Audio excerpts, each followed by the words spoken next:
Oh, we started with school at home, homeschooling. I'll just be honest. Okay. I want to know why you changed. We changed because no one was happy. I literally just said one day, we're not doing any of this. We're just going to read books.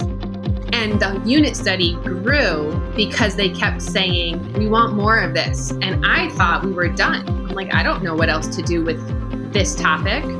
It was a real process, but we started because we were miserable. We were making each other miserable. And we just did it naturally as to, well, what else can I add in? How can I keep this going? Because they're excited. Hey everyone, this is Yvette Hampton. Welcome back to the Schoolhouse Rocked podcast. I hope you're enjoying the new format this year. I'm so excited to turn this week's show over to Cindy West. I know you're going to love her. Enjoy the show. Hey there, everybody. I am Cindy West of Our Journey Westward and No Sweat Nature Study, and I'm really excited to be here on Schoolhouse Rocked for my very first episode as a host. And today I have with me a super exciting guest named Lydia Rosado, and she calls herself a partial nomad. She says that's a hazard of being an Air Force wife, and she's a homeschool mom to four. We're going to chat today a little about unit studies, why and how she has done those for so many years in her homeschool. But first, before we get started, let me tell you about one of our awesome sponsors of the podcast. Are you looking for a trusted homeschool resource to support your child's education with a strong biblical worldview? For decades, Apologia has been a go-to source for Christian homeschool curriculum, designed to educate, inspire, and build a lifelong love of learning. But that's not all. Apologia knows that homeschooling isn't one size fits all, and that's why they offer a growing catalog of digital resources to fit your family's unique needs. Dive into online self-paced courses, join live classes led by incredible instructors, or stream engaging video lessons anytime, anywhere.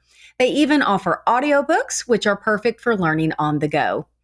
Explore the full lineup of Apologia homeschool resources today at apologia.com and discover how they can help your family thrive. Apologia, equipping families, inspiring learners, and teaching truth. Alrighty, let's get right into our episode with Lydia. And Lydia, as we get started, what I would love from you is kind of the 30-second overview of you as a homeschool mom and your homeschool family. Well, as a homeschool mom, I'm just juggling all the things, I think, is really what it boils down to. I have 4 kids. They are 16, 14, and 12. They are my boys. And then I have a 9-year-old daughter. And they are all so different. And it's all about trying to meet each one of them where they are with their interests and strengths and weaknesses, and using as much creativity as we can to do that. So that's where I am. Yeah. Yeah. Well, I first found you, as you well know, on Instagram at Happily Ever Caffeinated. And first off, that is the cutest handle ever, Happily Ever Caffeinated.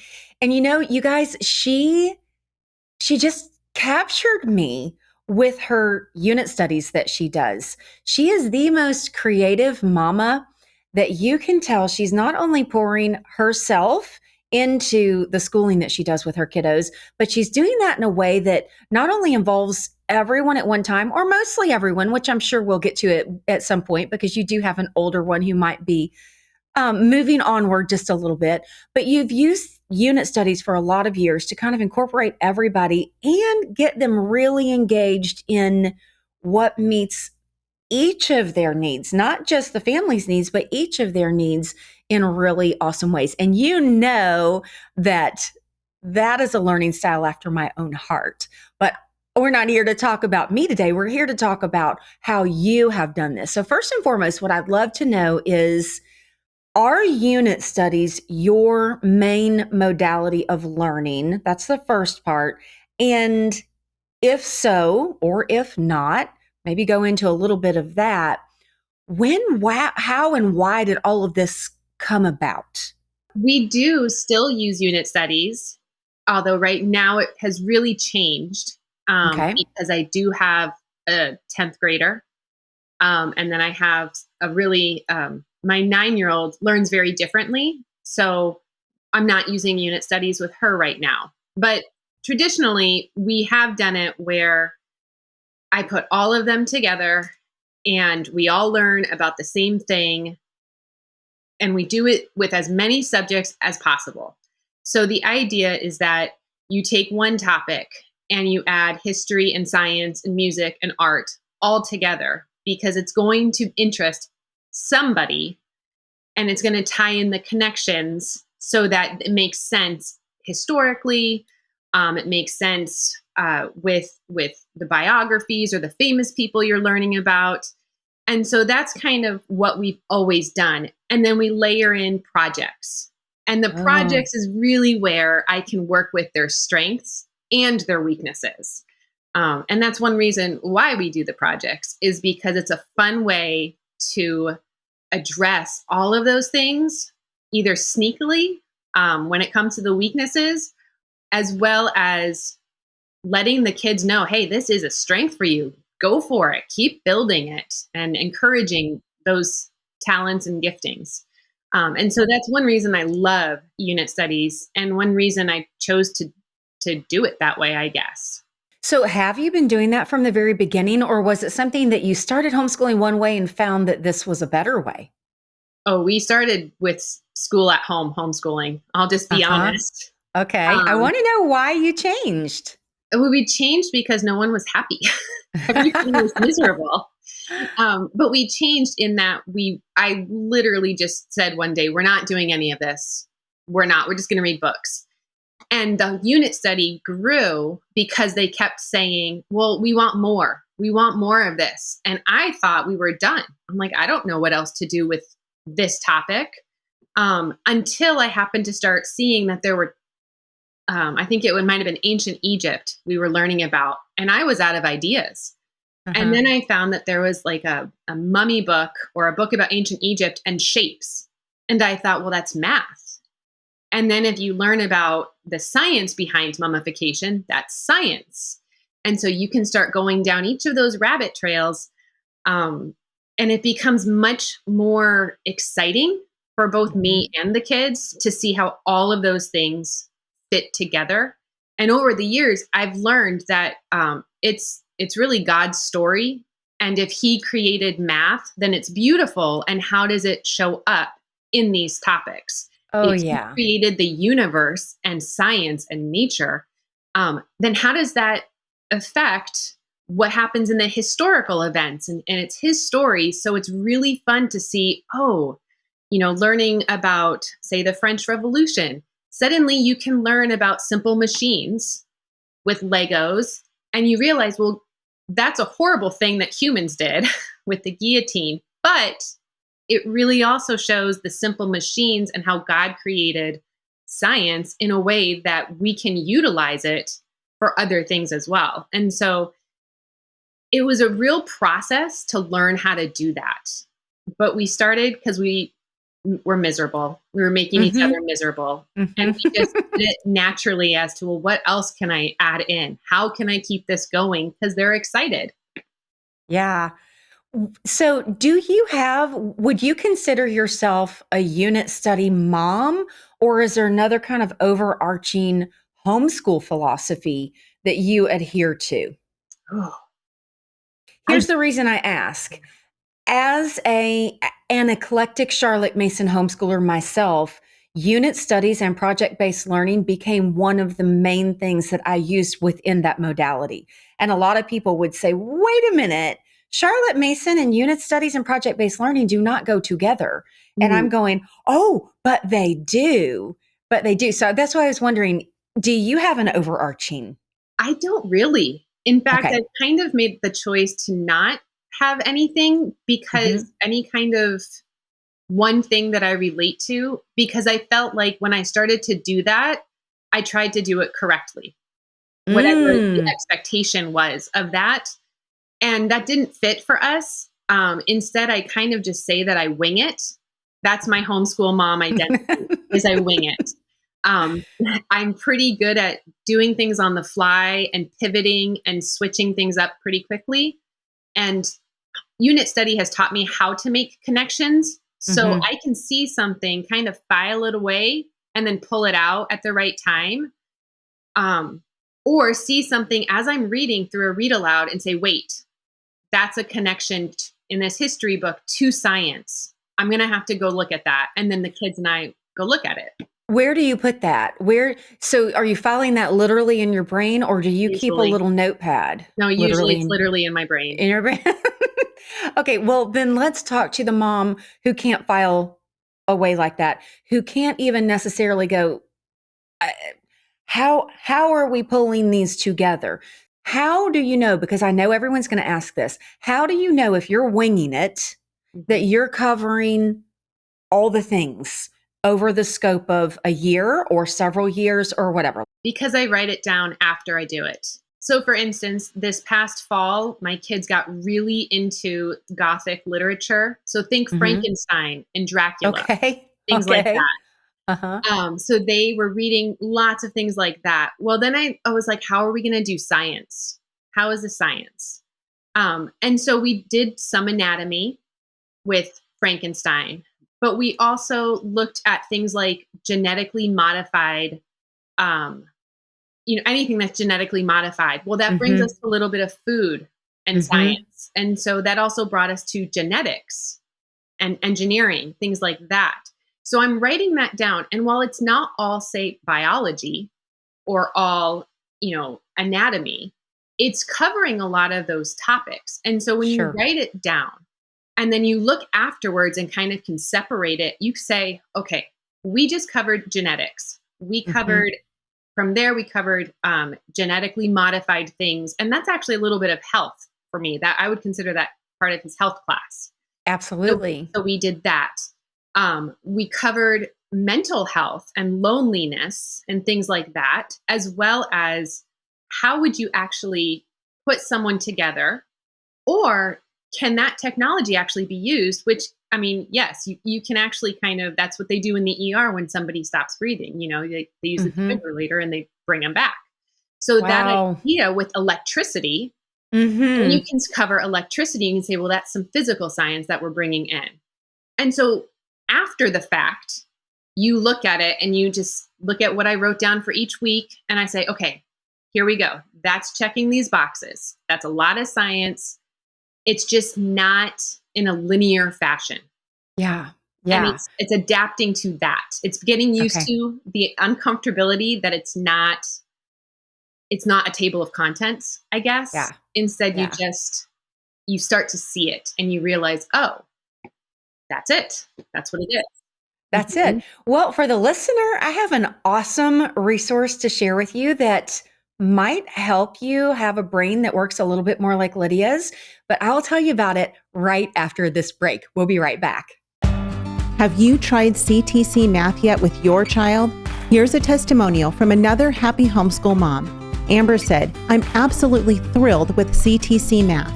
It's a rare find that I've used with my children for more than 5 years now. I have 6 children using CTC Math, and each child has found it easy to navigate and very applicable. Thank you so much for all that you are doing in providing quality math lessons for my children. If you're looking for a great online math program, visit ctcmath.com. That's ctcmath.com.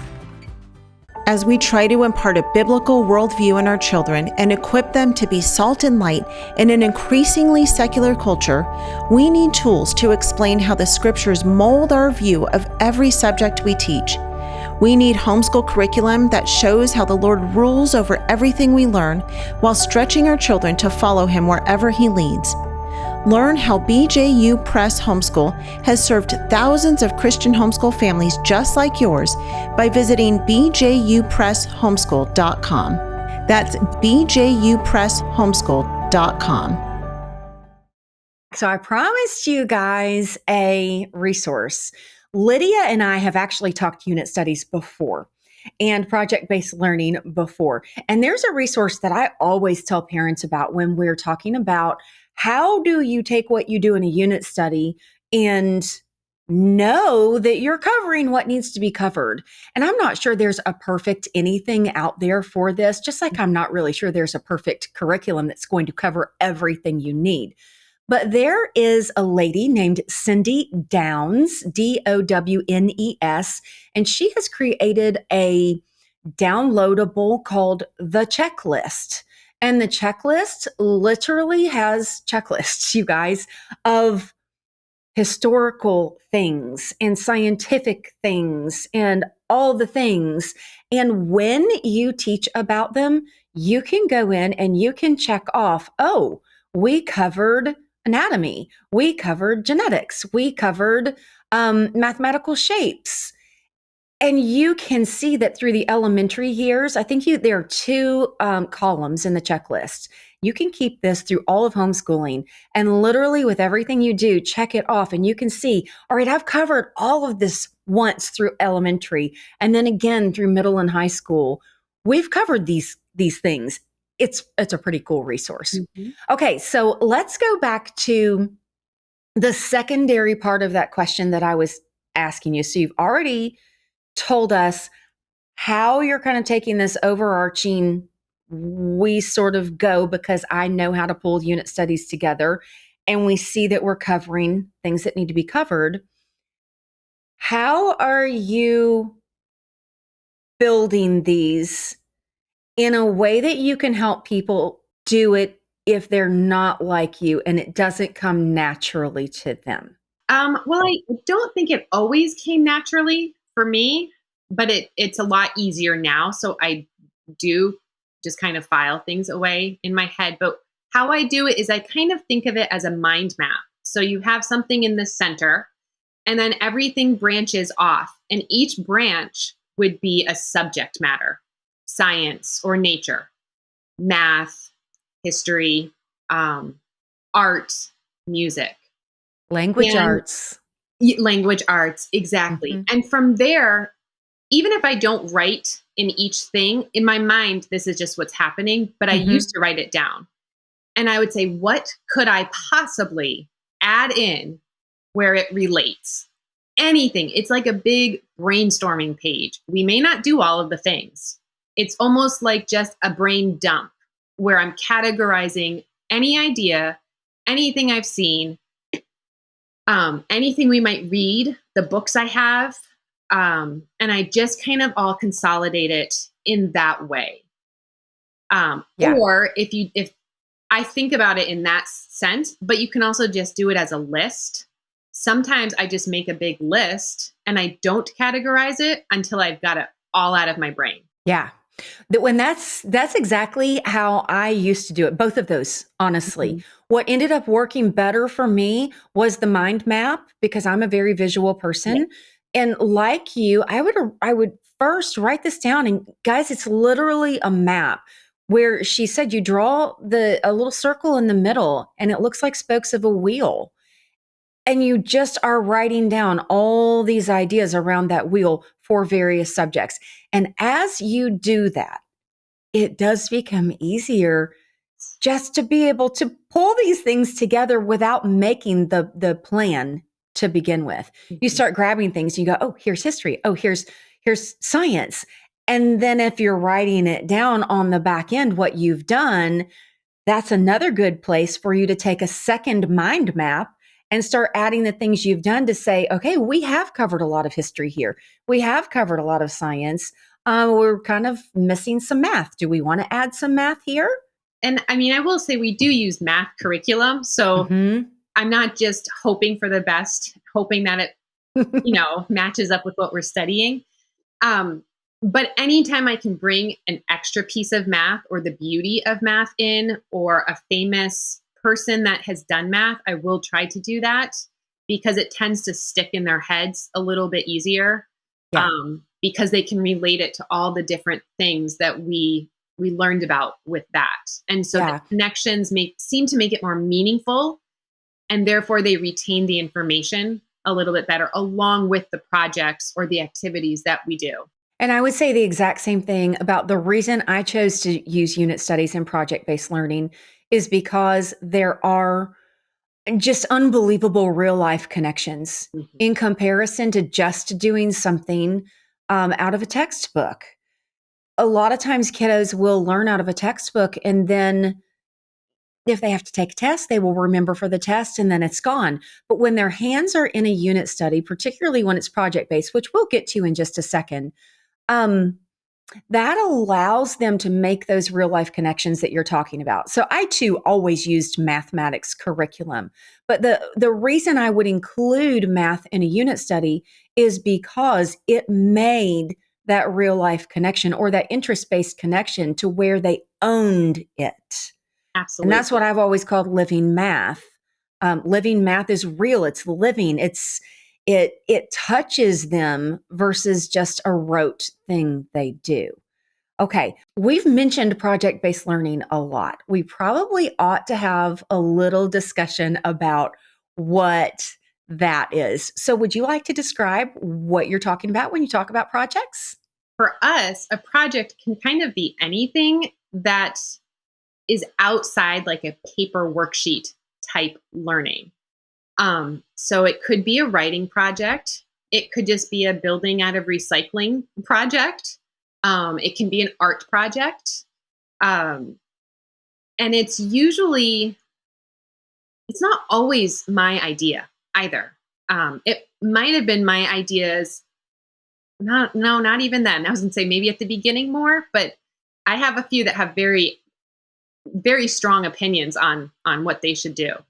But it's their ideas really. And it's me working with that to say, how can I incorporate language arts, or how can I incorporate other things like science, or even honestly, fine motor skills sometimes get incorporated into these things. It could be a science book that they're writing and illustrating. So it's more than just, an essay. It's a full, let's think about this topic. Let's think about illustrations. Let's think about opening hooks and things like that. Or it could be, let's build a Lego guillotine and see if we can make it work. Yeah. And yes, you can. Yes. Do that.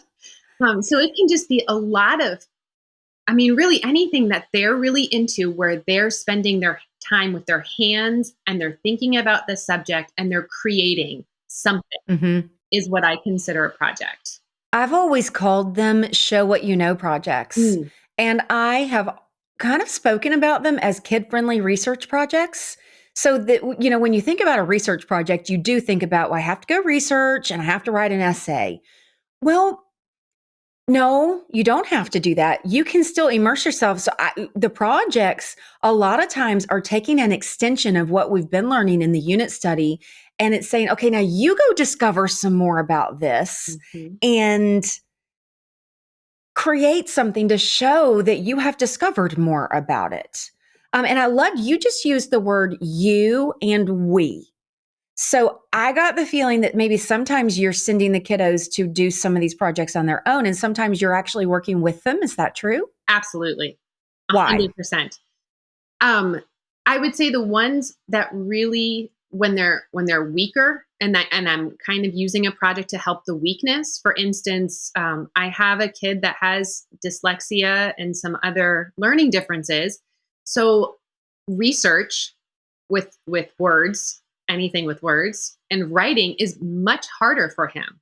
And so I will help him go, or I helped him go through those steps that you would do, and we would just take things one at a time. Or a kid that isn't quite at that research stage, but wants to be part of the project.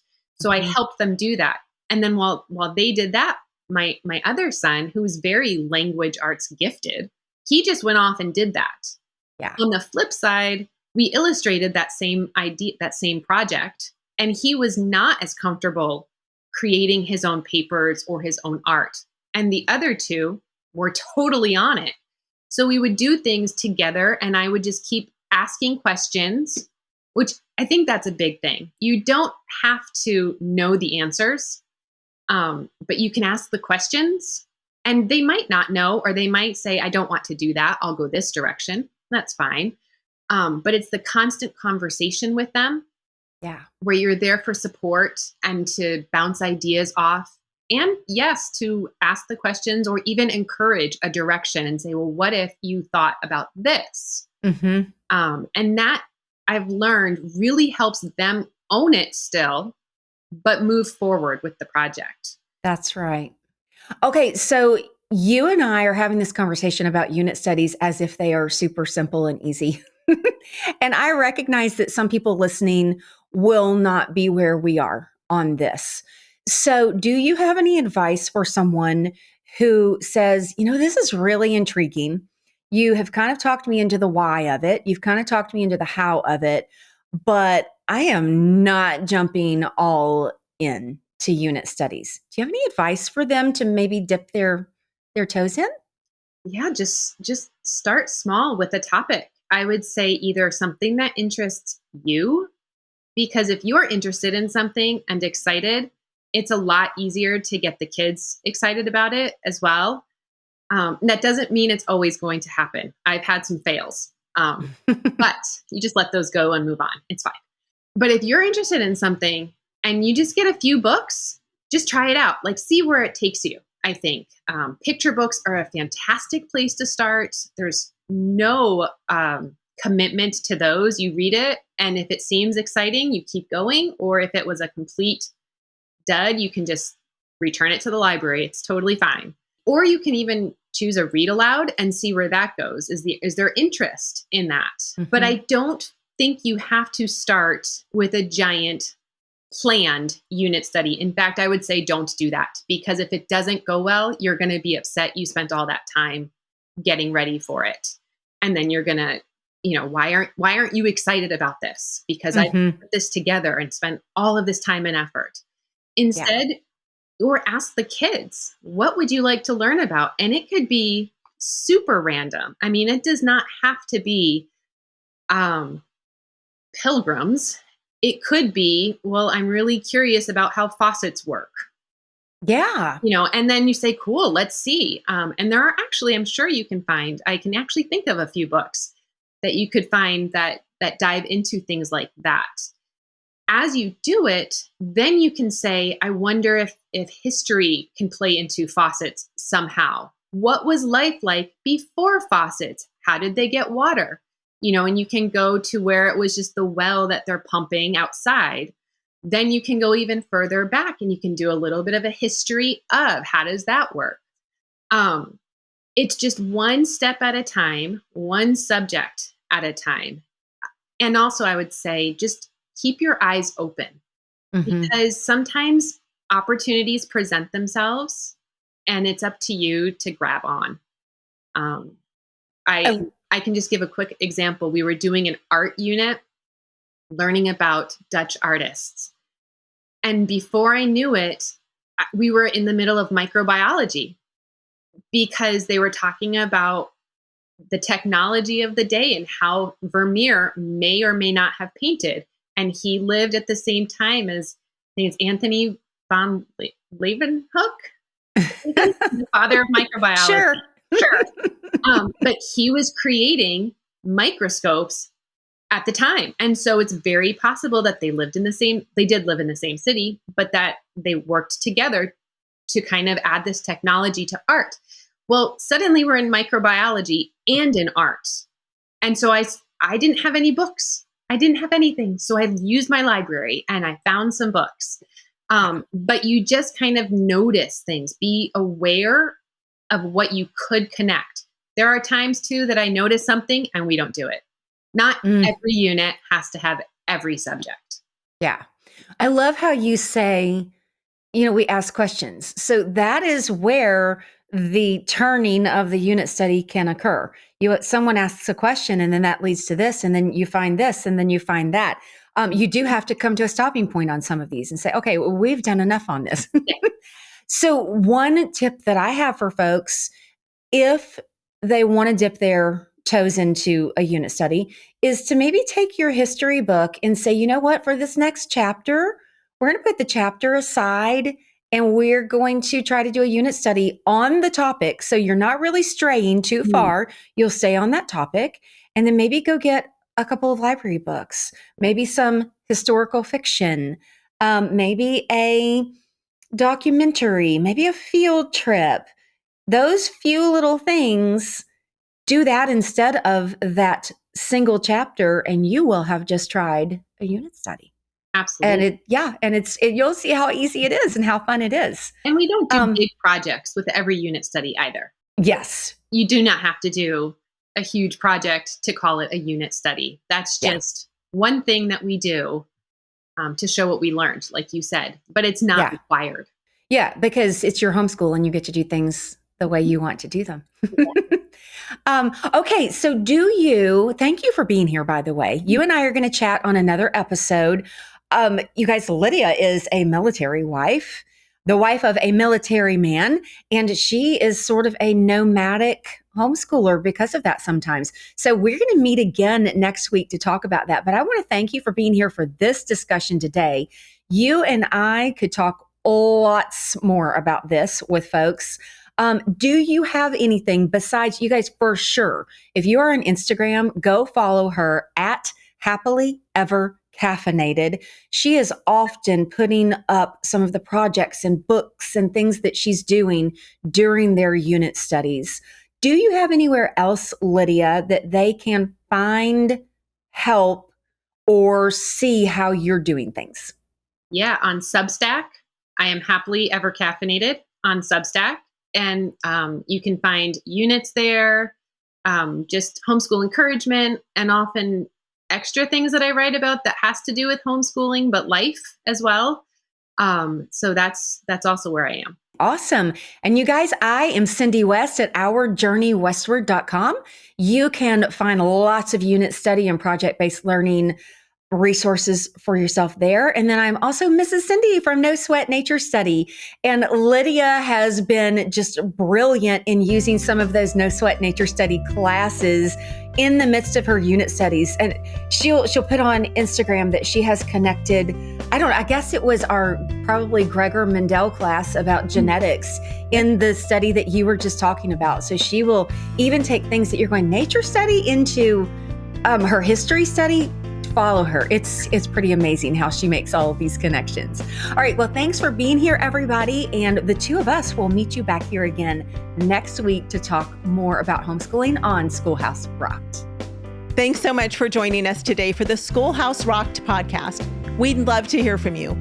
If there's a topic you'd like us to cover, reach out to us at podcast@schoolhouserocked.com. We'd also love to know how we can pray for you and your family. Visit schoolhouserocked.com and sign up for our newsletter to get weekly updates, encouragement, and free homeschooling resources. You can stream the movie Schoolhouse Rocked: The Homeschool Revolution for free, purchase the DVD, and visit our merch store. If you've been blessed by this podcast, would you consider partnering with us by making a one-time or monthly donation? Together, we're making a generational impact that transforms lives and points our children toward the eternal hope of salvation in Christ. Find it all at schoolhouserocked.com. One last thing. If you know a friend who would be encouraged by this podcast, please share it with them. Join us next week for another exciting episode of the Schoolhouse Rocked podcast. Until then, keep pointing your kids to Jesus.